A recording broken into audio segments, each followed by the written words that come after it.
Welcome back, everybody, to Flocksmall. I am really excited for today. I'm going to be starting one of the series that I've wanted to do for a while, and that's going to be my deep dive series. And it's basically me diving deep into some of my decks, just a couple that I've kind of picked beforehand that I want to try and get to 100 plays with. I want to do that for a couple reasons. One, I think that's kind of a milestone a lot of people have put out there as like you really, really know your deck once you've kind of reached 100 plays. It's a somewhat arbitrary number because I think you could say between probably 25 to 100 plays. Some people play their decks over 1,000 times. I like to play all my decks too much, so it's really hard for me to get to even 100 plays with a deck. I don't think I have any that I've done that with yet. And so just to kind of force myself to get to some specific landmark with some of my decks, I wanted to do this. And I wanted to make it kind of a series on here so that you guys will get to kind of go on that journey with me. And so the caveat to that is the decks I'm picking, I already have a lot of plays with. I'm not going to record 100 games with every one of these decks.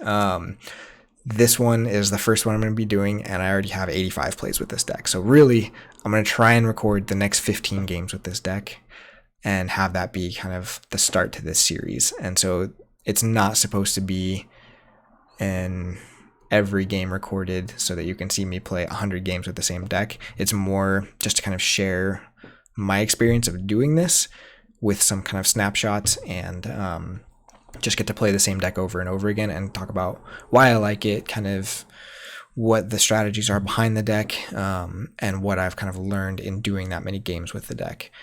So the deck we're starting out with is a Call of the Archons deck, which I've talked about before. I have a very small Call of the Archons collection, even though I started the game when it was first released. I didn't have the budget to buy a lot back then, and I really had that idea that I wanted to just get like 2 or 3 decks and really know them, really play them well.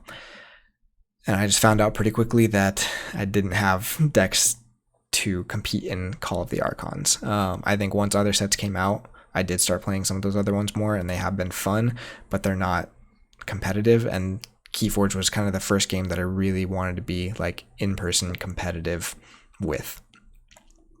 I'm still not quite there.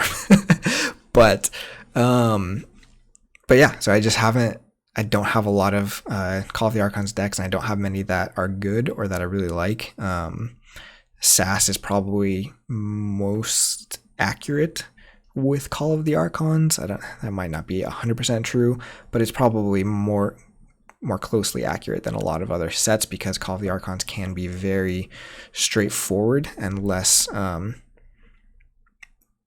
kind of game state dependent than other sets. So you kind of just know what the cards are going to do every game because they kind of always do the same thing. There's still some combos, but they're a little bit tougher because you have bad things that go with them, especially in Mars. But that being said, this is my second highest SAS coded deck.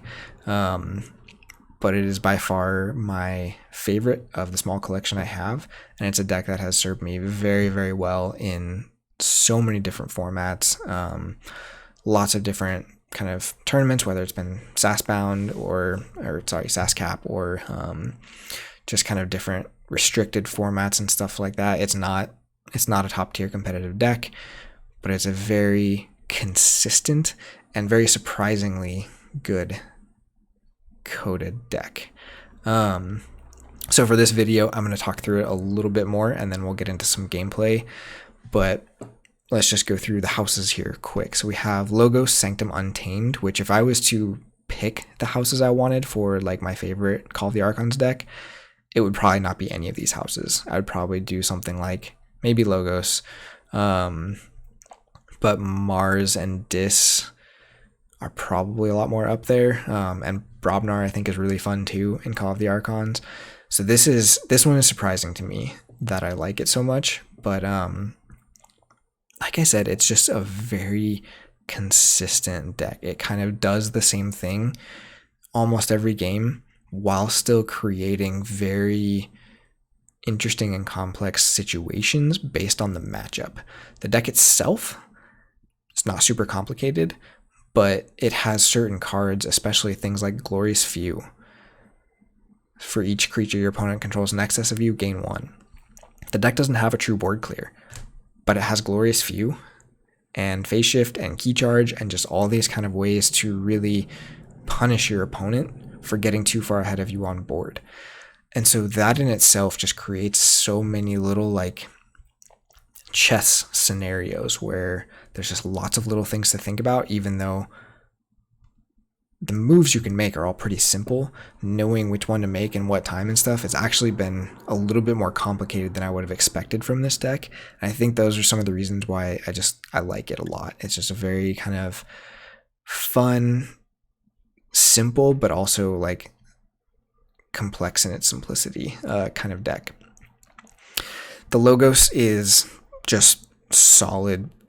Call of the Archons Logos. It does not have library access, which I think would have made for a lot more fun in this, but we have Effervescent Principle, which is fantastic to have some Amber control in your Logos. A lot of times it's very easy to get stuck needing the efficiency of Logos, but needing it at a time where you also have to stop your opponent's key, and there's plenty of Logos houses that just cannot do that. And so the fact that this has that, while it's also setting up that efficiency, is awesome. Phase Shift, never a bad card to see, especially with some of the single card actions in here that can be really devastating. Like Glorious Few, like Key Charge, Lost in the Woods, there's just a lot of good stuff to hit with that. Scrambler Storm, stopping your opponent from playing any actions is also very, very good, especially paired with Psychic Bug. So this is where one of those, like, again, it just is kind of that chessy kind of stuff, but play Reap, look at your opponent's hand. You don't get to do anything with that hand, but you can look at it. And so in this deck, being able to know if you're going to, knowing if it's worth pushing to check or controlling the board, because this deck doesn't have a lot of board control, is huge. And this Psychic Bug can give you so much insight into how to finish your turn, especially if you have Scrambler Storm. There are times where you might want to play Scrambler Storm because you think they're going to stop your key with some kind of action card, but if you play Psychic Bug first and they don't have it, you can just hold that Scrambler Storm and play it next turn and just gain even more value while you're forging and doing all this stuff. So really cool things there. Twin Bolt Emission, always good to see. Good for taking out small elusive creatures. Wild Wormhole, it's a tough one in this deck. It's not bad most of the time, but you do have Key Charge and Effervescent Principle that can be pretty rough hits, or if it kind of throws out your Glorious Few too early. So it is one that I'm not necessarily always playing, but I am playing most of the time based on the draw. Anomaly Exploiter is another like card that is not usually great, but considering this deck only has 6.6 creature control, it's a very necessary card, and it does play an important role in this deck being able to win. One thing I'll say about this deck is when it wins, it's almost always a very close game. But cards like the Key Charge, like the Scrambler Storm, allow it to kind of just barely scrape by, but barely scrape by with a win instead of a loss. And I think that is why this deck has actually had so much success, is it's very good at just doing enough to just barely win. Double Library of Babel. Library of Babel is not my favorite card on its own, but two of them, especially paired with like two mothers and some things that are just getting you that passive value, two of them is really good. So this deck very often will end up with like 8 or 9 hand cards just full of Sanctum and Untamed, which lead to very good follow-up turns when my opponent finally deals with my Logos. Brain Eater, this is one of the cards that maybe could be something else, but again, it adds just that little bit more of creature control and some value for doing that, where it's a very good utility card in here. Double Mother, of course, never hate to see that. Such a strong card for drawing, given this deck efficiency, and also just a big body on the board. The Untamed is very, very straightforward. Again, we have a little bit of Amber Control in Untamed, which is, like I said, so valuable in this deck for just scraping out the win, because sometimes you just need to hold them off key for one turn, and being able to do that in every house is huge for this deck. We've got the Witch of the Eyes, which are basically just there to pressure your opponent. This deck can do some good stuff with them. It's honestly doesn't get a ton of value out of them, except for maybe pulling back the key charge to win. Because Lost in the Woods, a lot of times if you're having to bring back Lost in the Woods, you're behind on board anyways and might only have Witch of the Eye on the board. So you might end up having to shuffle in cards you don't want to with Lost in the Woods a little bit more. I have had some Life Web turns that have gone really, really well with this deck, especially being able to bring it back with Witch of the Eye and play it twice for the steal value can be just brutal. Cooperative Hunting, it's not bad. This deck doesn't create huge boards, so it doesn't always do a lot. But again, with the Witch of the Eyes, you can bring it back sometimes and get extra value from it. Hunting Witch is always good. Nocturnal Maneuver. Lost in the Woods are a lot of your creature control, which is good because it's bounce, so you can actually deal with things like Imperial Scudam or Ludos or whatever if you're facing Saurians. To me, though, this deck is special mostly because of the Sanctum, and that's very weird for me to say because I don't love Sanctum. They're probably my least favorite house in most sets.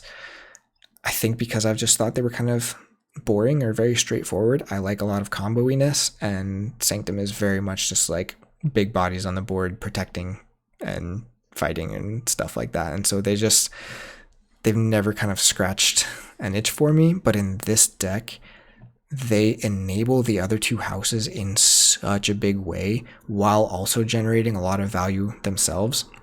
So we've got 2 Champion Anaphiel, which is just a lot of taunt and protection for your mothers, for your Witch of the Eyes and Hunting Witch and stuff like that. You have Raiding Knight, who is coming down for, again, Amber Control. It's very small, but it very often is just that one Amber that you need to stop for that one turn. The Glorious Few is, again, a huge card your opponent has to play around. Take Hostages. This deck has to use the Sanctum to fight fairly often. We have a Sergeant Ezekiel to actually enable that more. Again, just a little bit more of that Amber control while gaining Amber, I think is really huge. The Sanctum in this deck can actually burst for quite a bit because of things like Amber Pip, Glorious Few, Amber Pip, and then the 2 Protect the Weaks, which these Protect the Weaks are also really good. So we already have the 2 Anaphiels, and these just give you more taunt that you can put on Brain Eater, you can put on even the Niffle-Ape, just to really make your opponent work just a little bit harder to clear off some of those problem creatures while also still giving you Amber. And again, because you have the Glorious Few, they have to be really careful about just doing a full board wipe and then refilling, because you can really hurt them for that. So yeah, it's just been a really, really fun deck to play. I think it's definitely kind of a more of a signature deck, partially because of the name. I do have a Shaquille deck as well now, and so if anyone else has basketball related names, I'll definitely take those off your hands. I haven't found many more besides these 2, but just really fun, and definitely a deck that, let's see, I think I said I already have 85 plays with this, so I only have 5 more to get, and in those, it has a record of 50 and 35. So, and a lot of that has been in either competitive matches, like matchups, or on the competitive queue. It just wins a lot of matchups, just barely, but those still count as wins. It has bad matchups for sure, so we'll see what we queue into today, but yeah, just a really fun one, and one that we're gonna dive into here. Okay, so we're up against Mass Mutation, Double Mark of Dis, could be pretty rough. The Infernuses are rough, but what do they have for creature control? Standardized, Dance of Doom, Gleeful Mayhem, Fangs. Yeah, this could be a rough matchup, but we'll just see. I'll go ahead and keep this. Just gonna throw out the Wild Wormhole, get things going, and there's Life Web. All right, that's fine. No problem starting out with 2 Amber.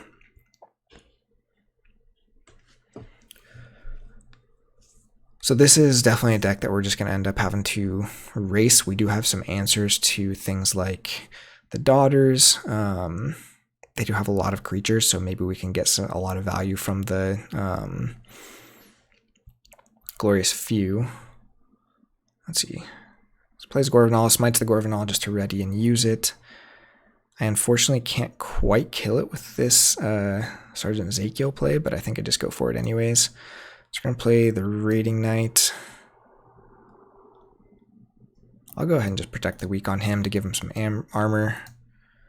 Play Ezekiel on the right to fight, and then we're also going to give Ezekiel the taunt.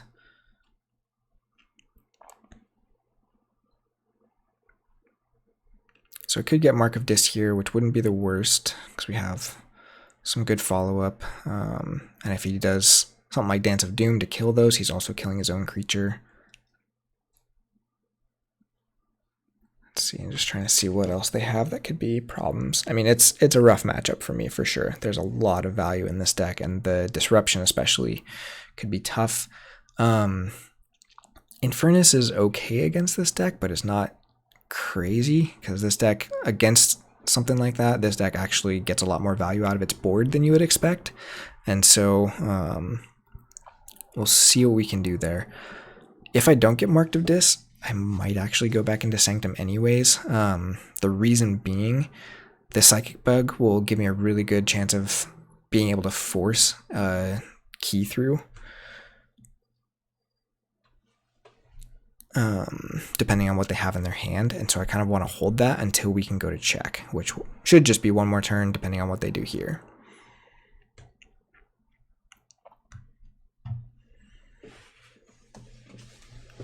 Reposition a little bit because I've been sitting here for a while already.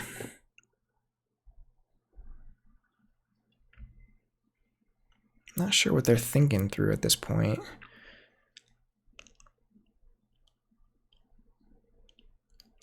They probably don't have too much more Sanctum because they just played it. Okay, so we go into Logos and do a Lethalogica to get a standardized testing, which kills everything. That's fair. It's unfortunate, but it's fair. So since all my Sanctum is dead, that makes this a Logos turn. I don't quite get the full value off the Psychic Bug, but let's just see what they got. Reminder, Mark of Dis, Dance of Doom, Grey Rider, and Harder They Come. So Harder They Come is turned off. Grim Reminder is probably going to chain them for a little bit. Infernus, Mark of Dis, Dance of Doom is pretty good for them, but so they're probably going into Dis here. I don't mind getting Mark of Dis back into Logos at this point, because I'll, if nothing else, have the 2 libraries. But he can, yeah. I don't think he could kill both of these. Yeah, just kills the Brain Eater. That's fine. Plays Infernus, probably purges Life Web. If he should probably purge the Ezekiel, but we'll see what he takes. He'll most likely go for Amber. Yep, Life Web and Wild Wormhole. Wild Wormhole is fine. I don't mind seeing that go. Again, this deck doesn't do super well with that, but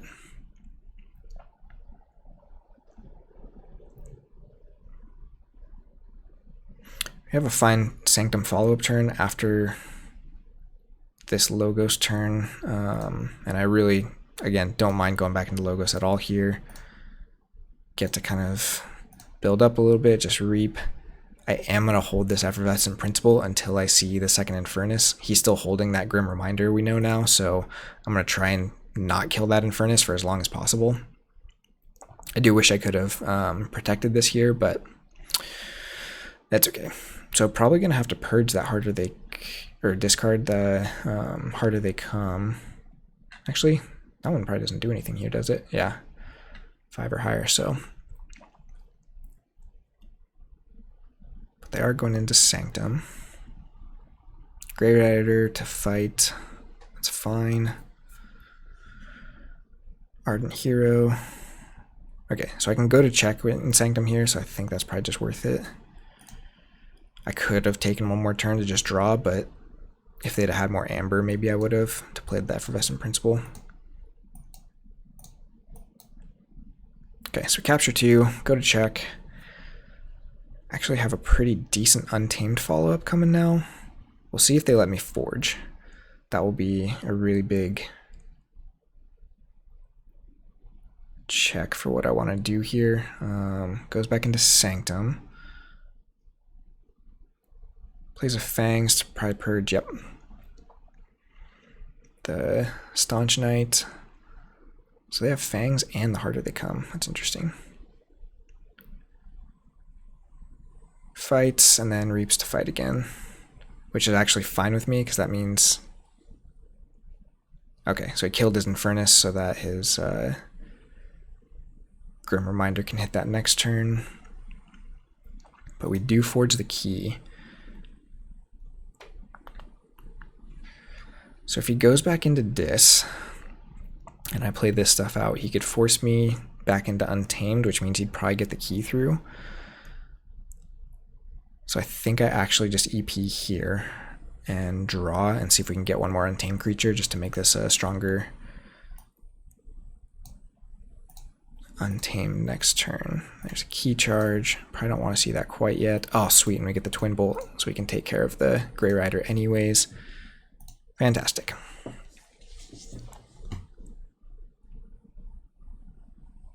Which means we can now kill the Ardent Hero. Discards a Grim Reminder. I am totally fine seeing that. So we only archived the one and does not get the value off the Bonesaw. So that is definitely a win for us. Question is, do I hold the key charge here?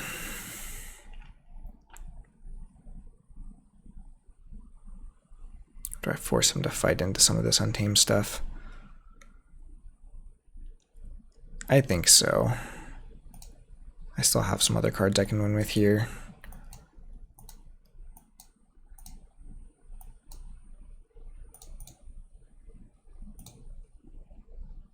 And I am going to discard this. I think I've got enough pressure on that he is going to be looking to purge Amber instead of purging cards like that, but we'll see.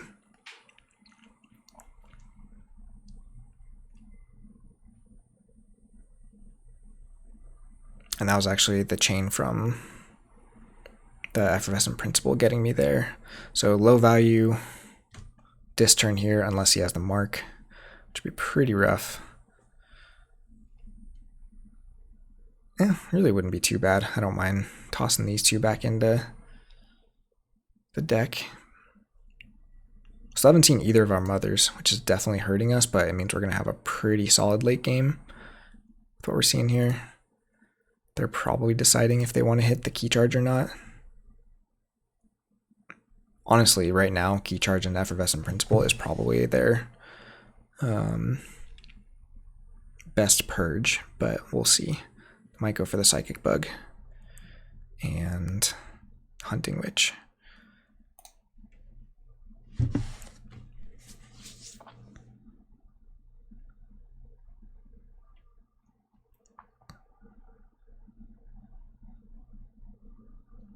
Long time in the tank, just thinking about this. This is one of the cards I really wish I could swap out in this deck. Like, I don't mind the Amber Pip, but it's just probably in those 85 games been used for, wow, interesting. It's only been used to unstun things like one time. So he's playing the other Stirring Grave, which means they're not getting another disc creature back because the other Infernus is not there. It's probably the Grey Rider or the Novu.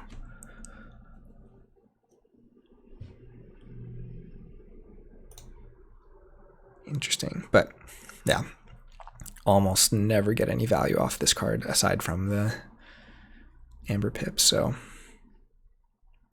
okay, Lieutenant Gorvenal, which means I probably want to hold this for a turn. Is that right? Yeah, because I don't think they want to go back into this here, except if they do.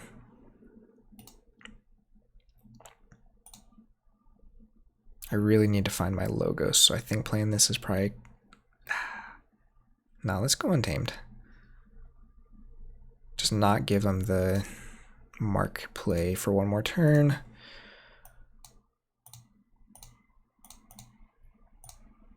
I guess they could mark me into the Murmook, but I think that's okay here. They're not getting a ton of value on this turn. Okay, we've got an Animator. Not the worst thing for me to see. He could blow these up with it, but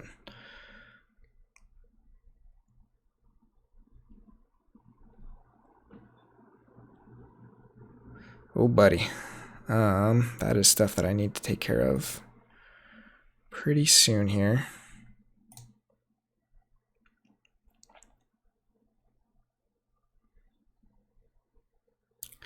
But they're still not in check. But they just drew 8 cards, which is a problem. So they probably have the Mark of Dis now. I'm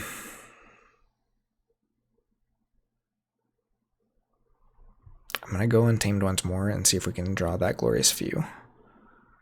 This is probably pretty risky, but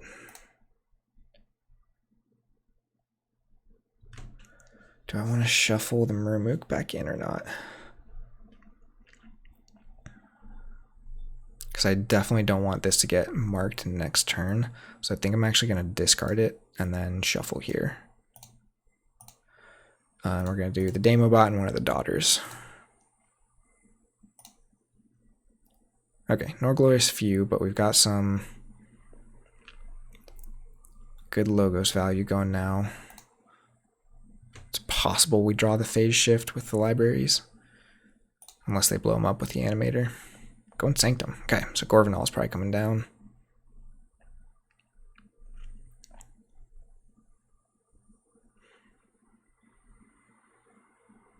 Cleansing Wave isn't doing anything for him. Dino Knight's a little scary, but mostly just a bunch of creatures probably.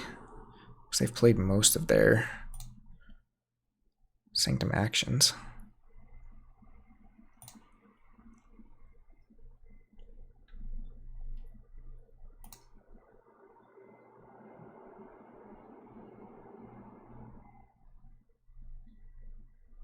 I don't love the Untamed that's back in. I probably should have fought the Sniffleape off before doing the Lost in the Woods instead of putting it back in my deck. But too late now.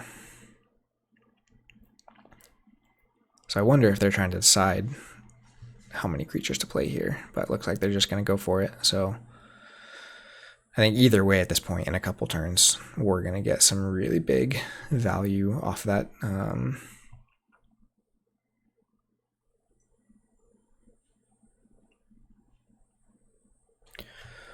So Infernus can stop us from checking. Fighting with Gorvenal, so we're probably not getting the key here. We're still going to go Logos. Draw. Draw. Man, still no Glorious Few. I need that card coming out fast. But we'll get 3 more draws here with the double mothers. Oh, come on. Of course.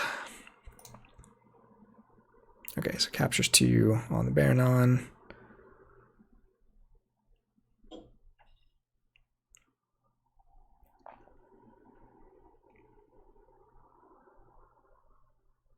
Okay. Wow, they just captured so much. But how much can they capture again? So now we know we have the Phase Shift. We only have 2 cards left, so these libraries are 100% drawing us the Glorious Few. So of course, the last card in the deck. So we're just going to Phase Shift that in. Burst up to 9.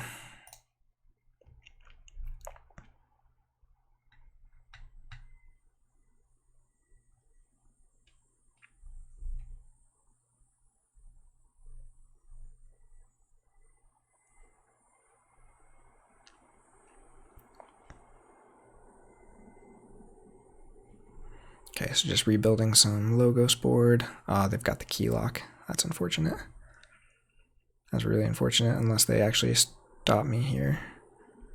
But I don't think they will with Logos.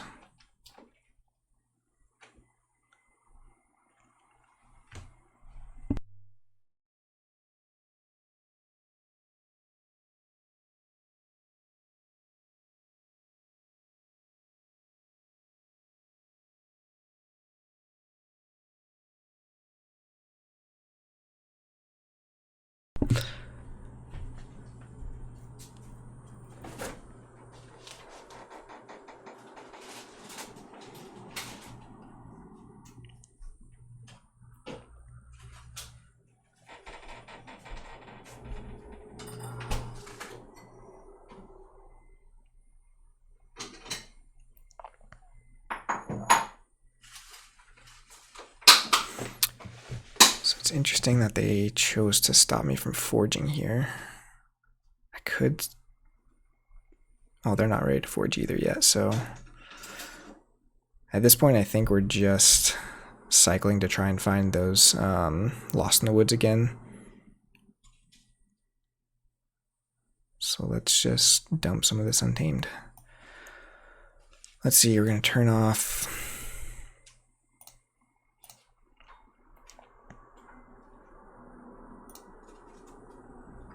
Don't think it matters too much. And then we're just going to discard the rest of these. Again, they played the key lock, so there's another Glorious Few. That might be enough. Because now they've kind of forced it, like, are they going to try to force me to forge over this, or are they just going to do it and then leave me forging at 6?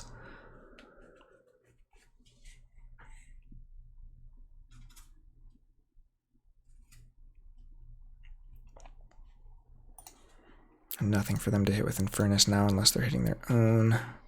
But again, I'm not in check, so I don't really know what they do here.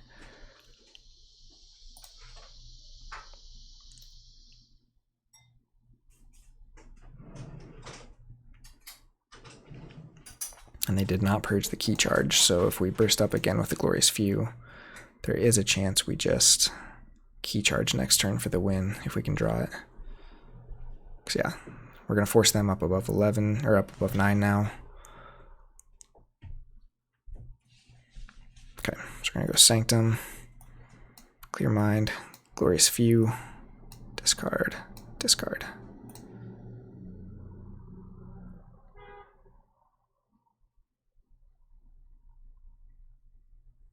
Interesting. So we didn't find the key charge, but we do have Effervescent Principle, so there is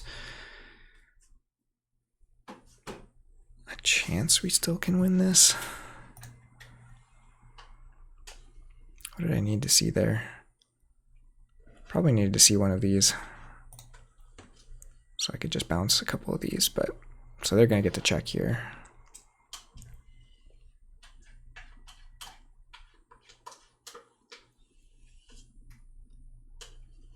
That means the Effervescent Principle will actually stop them.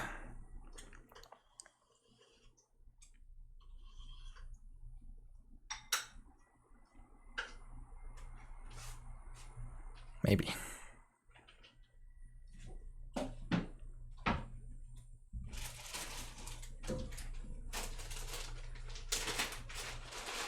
Yeah, it doesn't now, so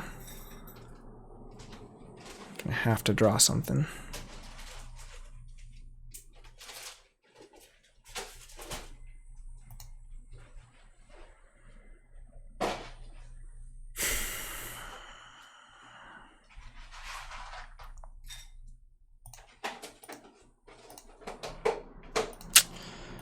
Anomaly Exploiter is not quite it. Yeah, I can't stop the key, so.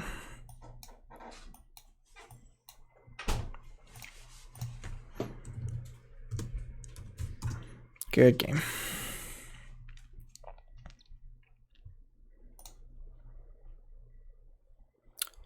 Alright, so there you go.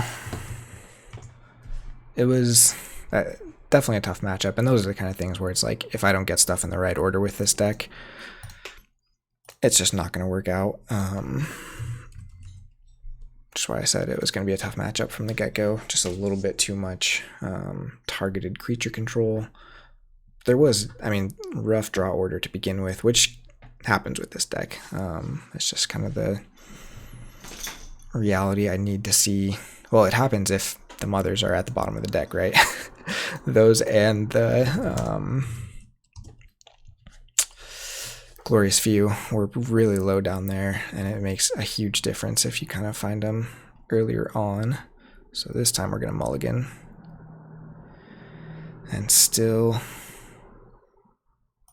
nothing for the Logos. Okay, I'll take that.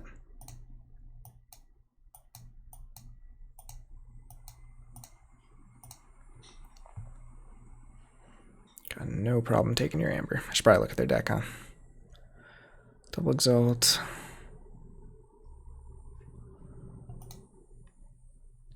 Okay. I think I'm totally fine doing kind of a dirty Untamed here. So we're gonna Reap. Bring that back. Play it to hit. We are giving them the key here, but it's so much burst. Actually, we're not because of the Murmuk.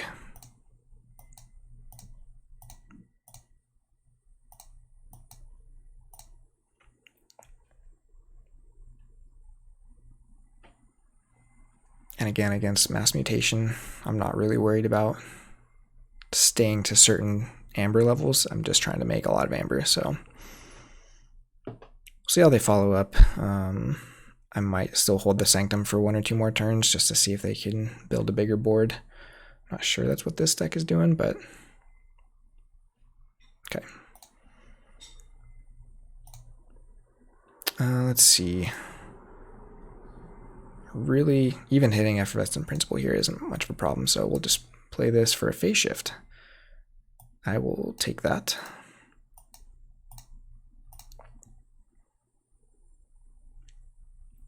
So now we've got some protection on these two, which this deck probably doesn't worry about fighting too much.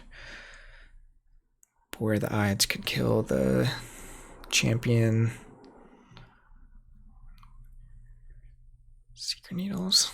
Their deck looks like it just needs a little bit of setup. It's got the Amphora. It's got... what was the break key? Oh, we'll just keep drawing, I guess.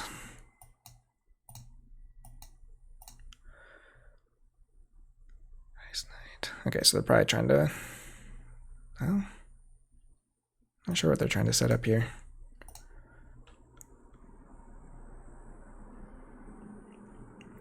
Waiting for me to get a little bit more amber so that they can ransack.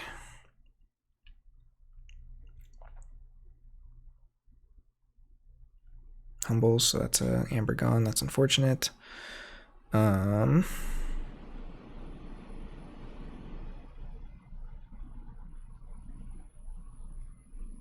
it worth going Untamed here? Or do I just keep going Logos?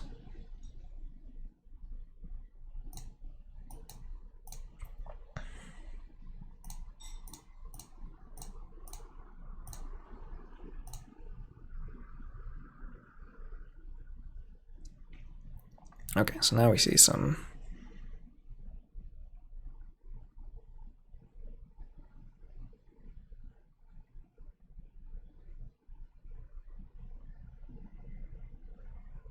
this is unfortunate. I don't have any targeted removal for that Reckless Rizzo.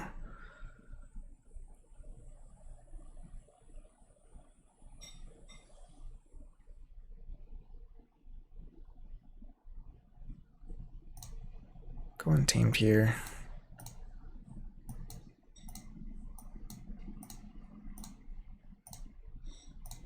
But I think they kind of just played a lot of their Shadows of Value. They do have the Heist Knight. They're not doing that though because they're going Dis. Infernus, probably. Whale to kill one of the Untamed creatures, but they don't have...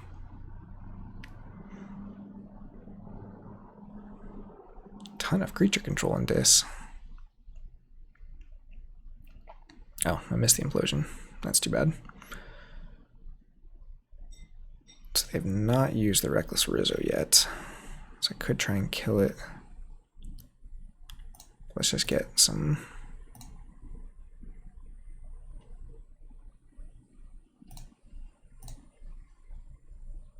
ooh. That EP is actually a really big hit. And they don't have much of a turn if they go Shadows here. I've got to get this Sanctum out of my hand, so I've been holding this for too long. But it should be a decent turn when this comes down. Lots of capture.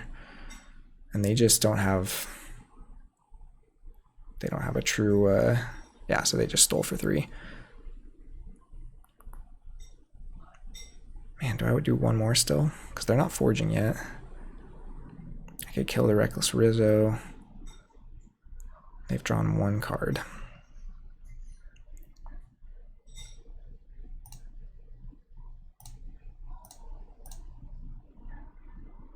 Did they not use the Reckless Rizzo? They just reaped? Seems like kind of a waste. Okay, well. I have all of the Sanctum.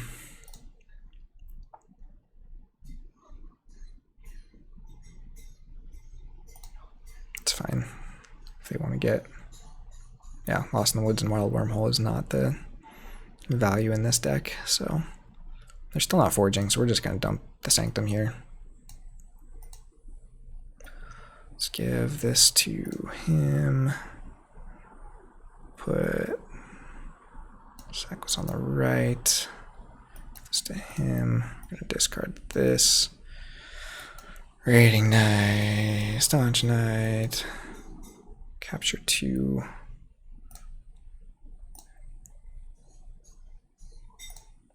And we'll just reap.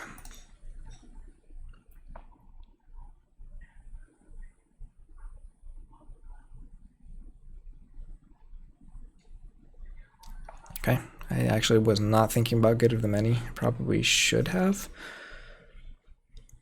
But I feel like that should have done more. Oh, it doesn't share a trait with something else in the battle line. Yeah, it's not too much of a problem. And they only played 2 creatures, so we're not getting Life Web. But I do need to start actually generating Amber.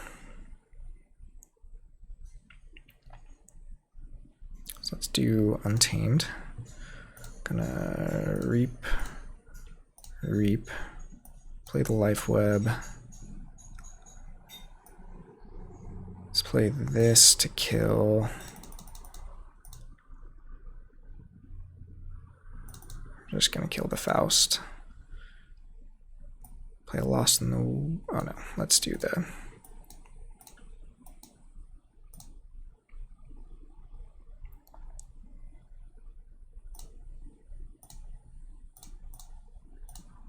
And then we're just gonna key charge over that. Just to protect that Amber, because they have been capturing a lot, keeping us off key for a while. So...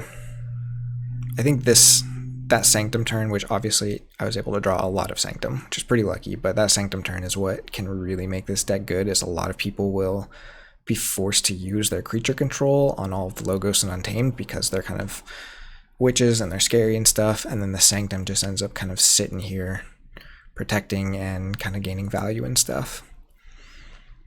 Okay, that was actually a pretty solid turn for them though. Booby Trap, Mug, and then played a Seeker Needle. So we still got... Is it worth stopping this key? Can I stop the key? Not really. Just go Sanctum here. Reap. Reap.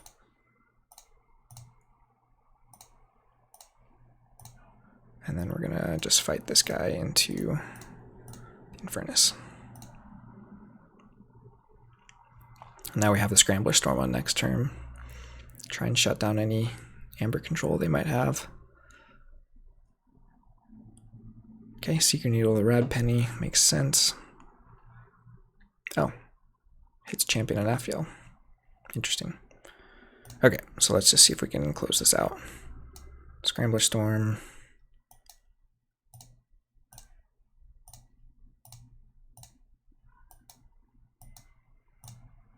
And doesn't really matter.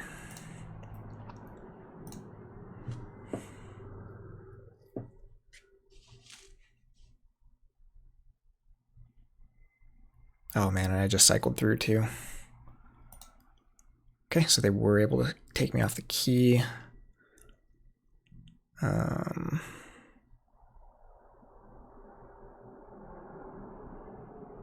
back into Sanctum. We'll take hostages just to get a little bit more. Oh, and that's the game. All right.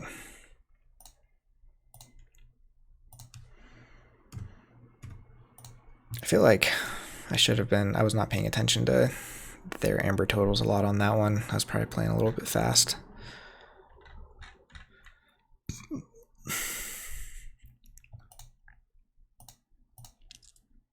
that's why getting the Logos early is just so important for this deck.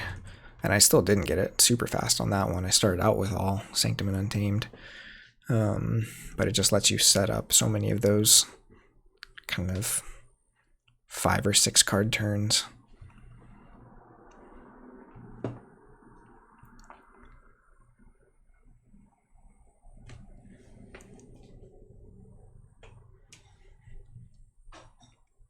I think this might have to be my last game for now. I gotta actually get onto one of my Swindle games, so.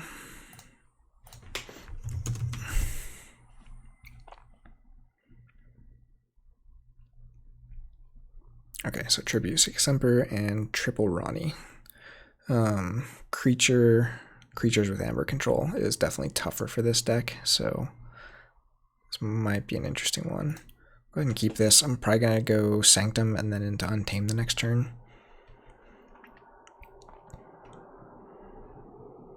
But this way I can probably deal with any creature they put down. Yeah, I'm fine with just fighting that with the Sanctum.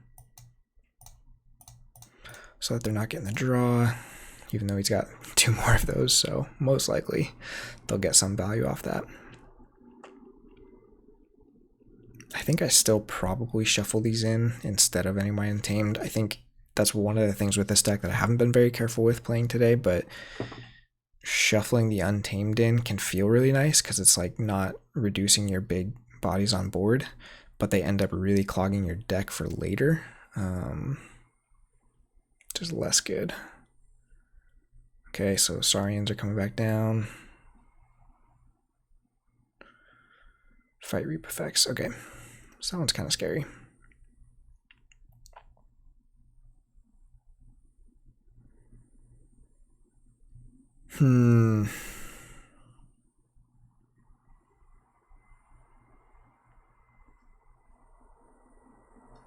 That ward is definitely a problem because I don't have a lot of ping damage in much of this.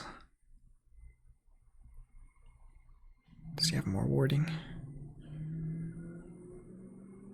Not really.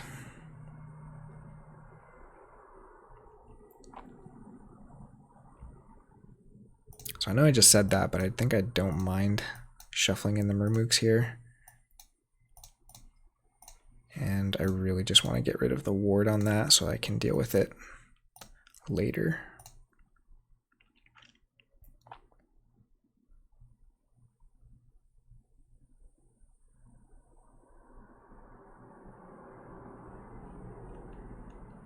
Interesting. I wonder who that hurts more. Information exchange is fine. So they're not going to be purging anything from my discard pile, so I might actually just discard the Effervescent here. Or I'm just going to go Sanctum. Let's go Sanctum.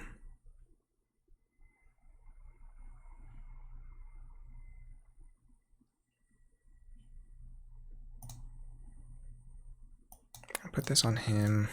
I'm going to fight this again before they get the value off of it. So it goes to the right and just reap there. I'm actually really glad this has come down now because I don't have any of my Logos artifacts down yet, so kind of want to let them forge before I play those, but we'll see.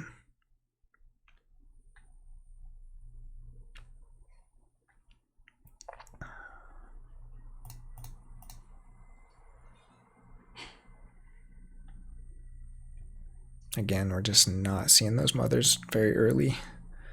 Just hurts. Okay. There's another one. This is okay, I think, though. So we can at least Twin Bolt the daughter. I'll just go ahead and hit the E-Die.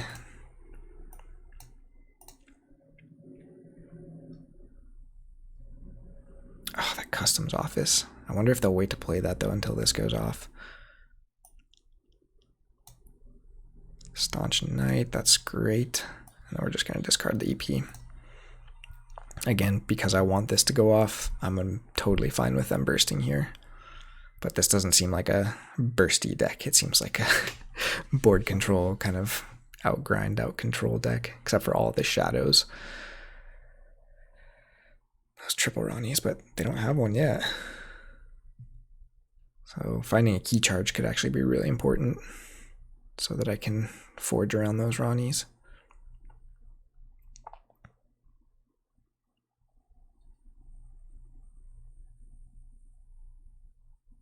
Let's just fight Reap so this guy doesn't actually get to ward anything again, which is very lucky for me.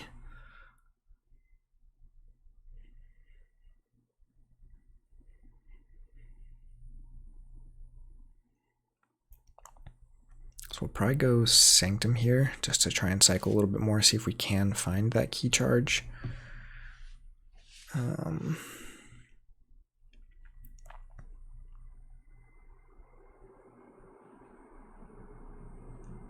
Except that means I'd be...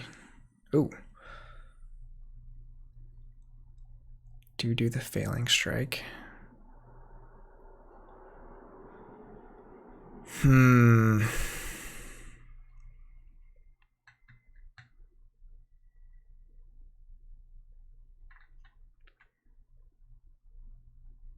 I mean, the odds that they have one of those Ronnies now is pretty huge, so I don't think I want to do that. We're just going to go Sanctum, play Clear Mind, capture, and then we're going to fight the Raptor just so they're not getting a bunch of crazy combos. Still no key charge. Which could make this rough. I don't have many other ways to play around the Ronnies except to maybe just burst like crazy and hope they don't have more than one. It's just really too bad they didn't have some sooner. Like, I feel like it almost would have been easier if they'd have shown me like 2 of them here.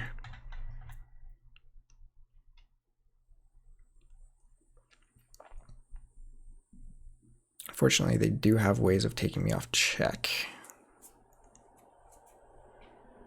Play the customs office, that's fine, because that means it'll get blown up by this.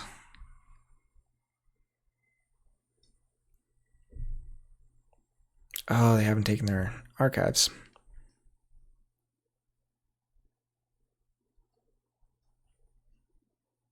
Interesting.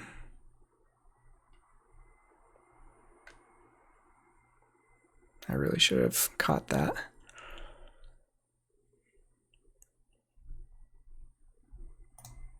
Well, let's do this then. Ping, ping. Fight. And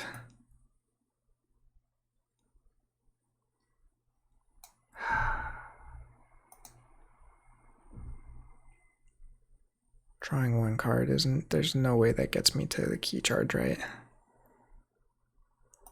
Yeah.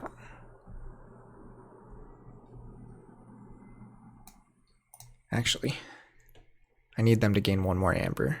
I'm gonna hold this. Because if they gain 1 more amber, I can force them to forge, which will blow up their whole board. Yeah, didn't get the key charge.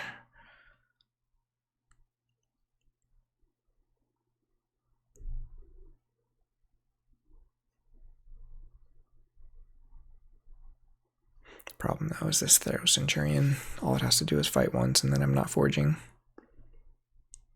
But again, that puts him... Oh, actually that lets him reap to...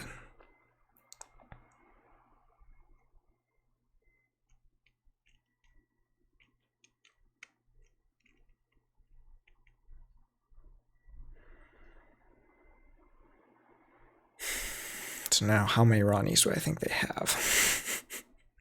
Because I can get, let's see, 4, 5, 9 amber this turn. Sure. Let's just force him to have a few.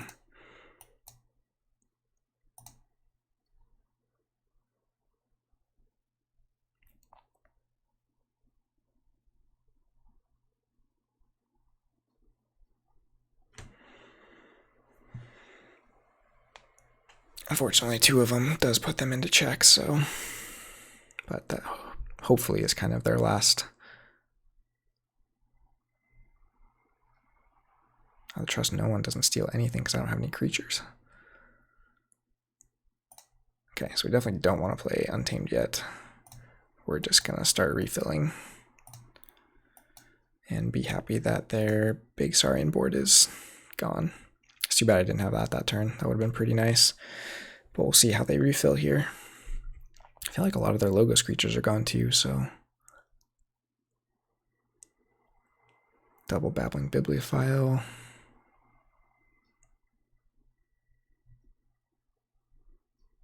That's fine.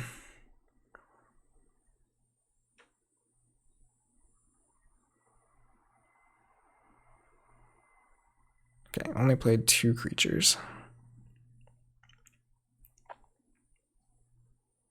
So this actually can still give me check.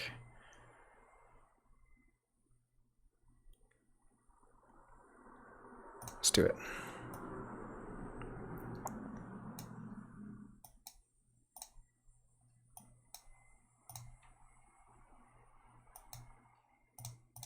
And we're just going to cycle them back in along with these Logos creatures.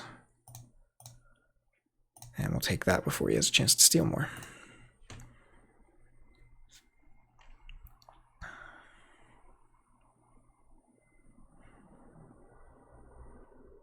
So this Avinda can do some damage against the mother.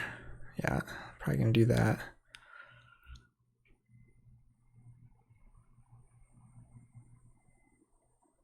Discards Witch of the Eye. That's actually exactly what I wanted them to discard, so that helps.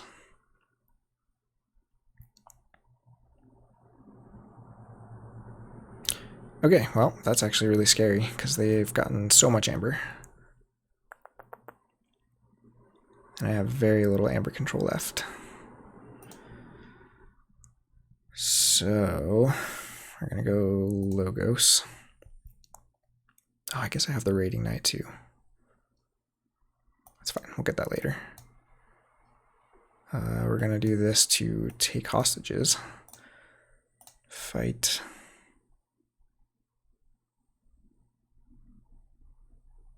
Here. Just drew a Murmook. And this guy has to fight.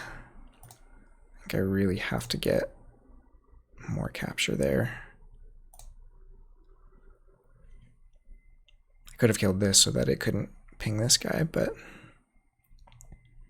now we've got a good Untamed follow-up.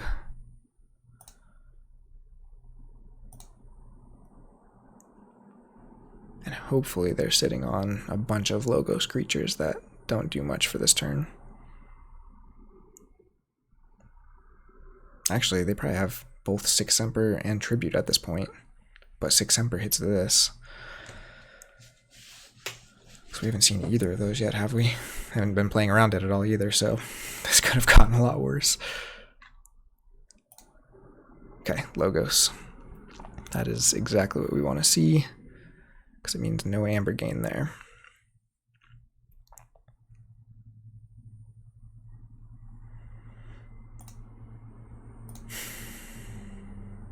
So Untamed is definitely the call. Hunting Witch, Murmook, Witch of the Eye, and unfortunately that does not get me to check.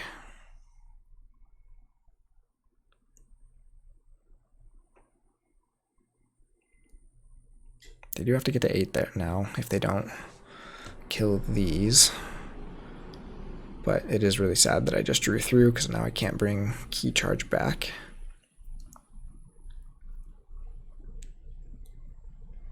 What else might they have here? And the Avinda still gets some value. Okay, so they are going Saurian. Do they have... Oh, no. Yeah.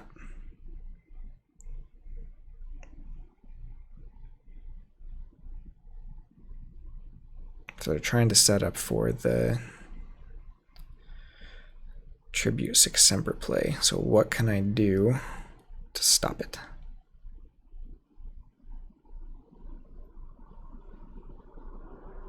How much Amber do I get in Untamed? Because that will be... It's just so much Amber. But if they don't have a key cheat... Can they stop me anyways if I just burst here? So 1, 2, 3, 4, 5, 6, 11.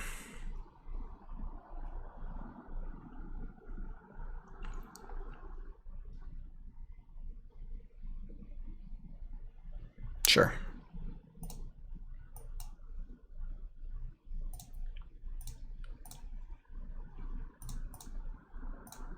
Doesn't matter because we're going to play it again.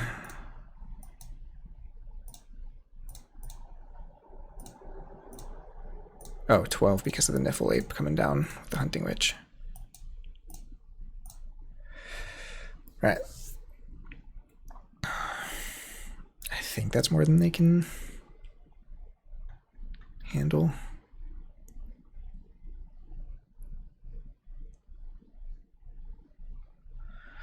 Whew.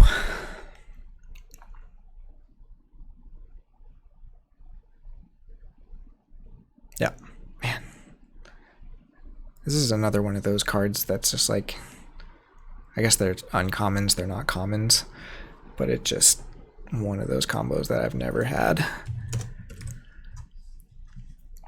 That is so good.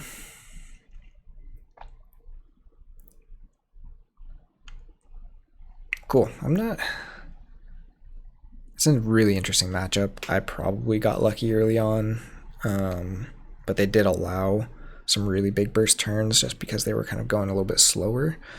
But I think them finding that Tribute 6 Emperor combo late was really big. I probably should have held on to this a little bit longer if I had remembered that that was there, but it's probably one of the only reasons I won is because I was able to just outspeed them. But yeah, there you go. You can kind of see what the deck is doing and why each of those parts is really important, and especially like it's only 7.6 Amber control, but you could see how often the games were like this close where it's just like just barely winning because there's just that little bit of Amber control in each of the houses. And then again with the phase shift, I was able to use the take hostages to just take them off key for one turn, and that slowed the game down. We had 3 more turns after that. They were at check for the last key. I think that it's so valuable to have that ability to just have that little bit of control. And it's why this deck has just won so many more games than it should have. I don't remember if I just added that or not. I don't think I did. Yeah, it's just a really fun deck. I think it's just doing some really cool things. Each piece is valuable. I don't feel like we saw the Sanctum doing quite as much, even though we did see it get a bigger board 1 or 2 of those times. I feel like normally the Sergeant Ezekiel, it can do some really cool combos with like the Brain Eater and stuff. We didn't see that as much. Like Lost in the Woods hitting the Ezekiel, I'll do that very often so that I'm kind of getting that repeated play effect. Same with Psychic Bug. I try to Lost in the Woods those too, but this thing never survives. It dies so fast.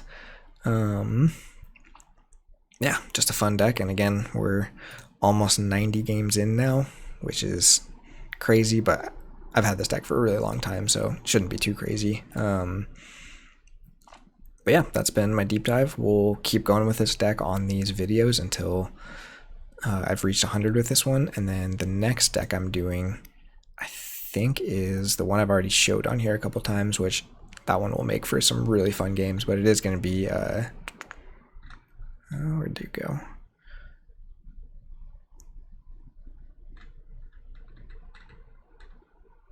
Move too fast. This one, because it's not my best deck, but it's one of the funnest ones to play in my collection, so getting to 100 games with this should just be a blast. But we've got 12 more with this one, and we'll just kind of try to keep going with those on and off screen until we got it finished. I'll try to do the 100th game on video for all of these as I go through. So thanks for watching. We'll see you next time.